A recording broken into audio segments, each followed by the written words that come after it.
tan grande que caíses para atrás, ¿a que sí?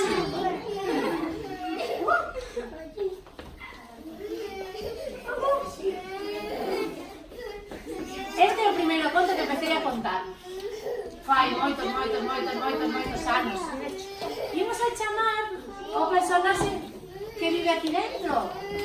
É un ratillo así pequeno. Ratillo! Onde estás? Ratillo! Onde estás? Ai, Coco, casi conseguimos, Coco. Casi, a ver si a terceira van.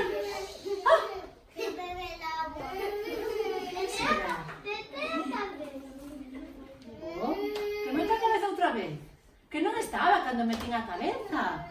Ratillo, que hai un montón de nenos e de nenas que están a esperar por ti. E hai unha que está desesperadísima.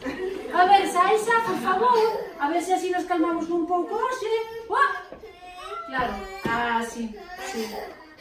Claro, sí. A súa casa esta, sí. A casiña, sí, pero... Ai, como era? É que este fai tanto que non conto. A ver.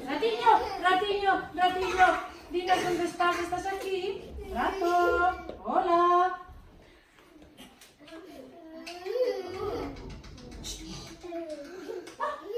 Había unha vez un rato que vivía no seu barco. O ratiño no seu barco empezou a navegar. E a navegar.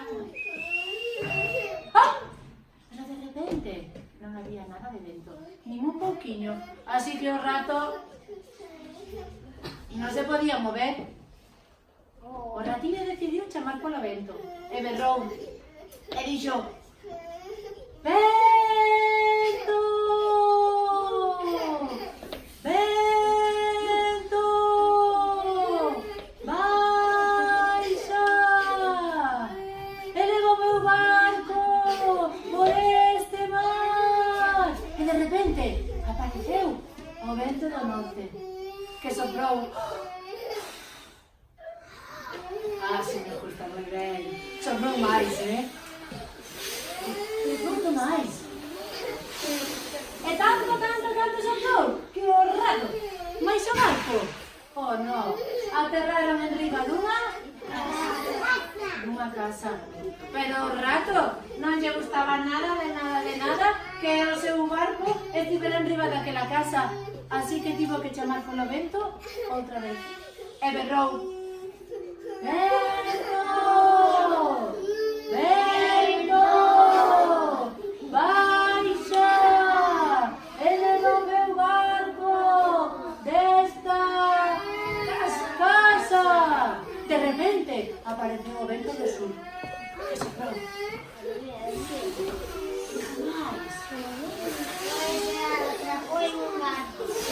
E tanto soprou que o rato, o barco e a casa aterraron en riba dunha árbore.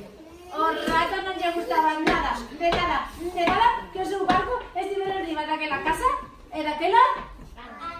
Así que chamou polo vento outra vez e berrou: Vento! Vento! Baixa! Eleva o meu barco desta casa e desta árbore. Chegou o vento norte do sur, chegou o vento do... Norte. Oeste. Do oeste, exacto, sí. E soprou.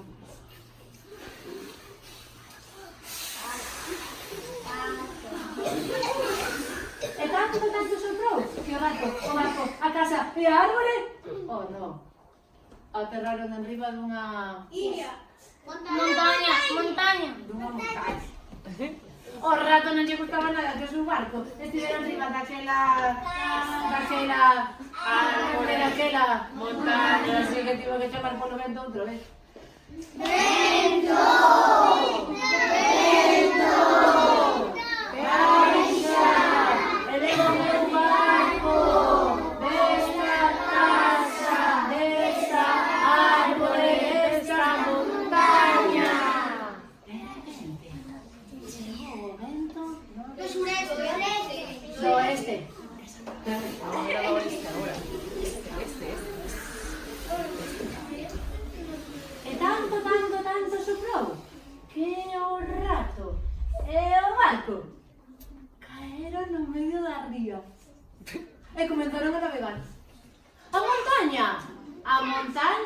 caeu, no medio do mar, convertiuse na illa de Tambo, claro. O carón, na cima daquela montaña, caeu a árbore. Dela saiu unha ratiña que dixo: ui, que lugar máis fermoso para vivir. E quedou ali a vivir para sempre. A carón da árbore caeu a árbore, a carón da casa caeu a árbore, que floreceu. E o ratiño co seu barco comenzou a navegar, e a navegar, e a navegar sen parar. E colorín colorado, este conto está rematado. Este conto está dentro deste libro. Se titula Contos de ratiños, de Arnold Lovell. Ese conto es moi cortiño, que lle vou avisar aquí a Arnaldo, porque seguro que lle gustará ler algún máis. A ver si... Ui, a ver si se pode. Sí, ¿no? Sí, sí que se pode. E teño outro preparado,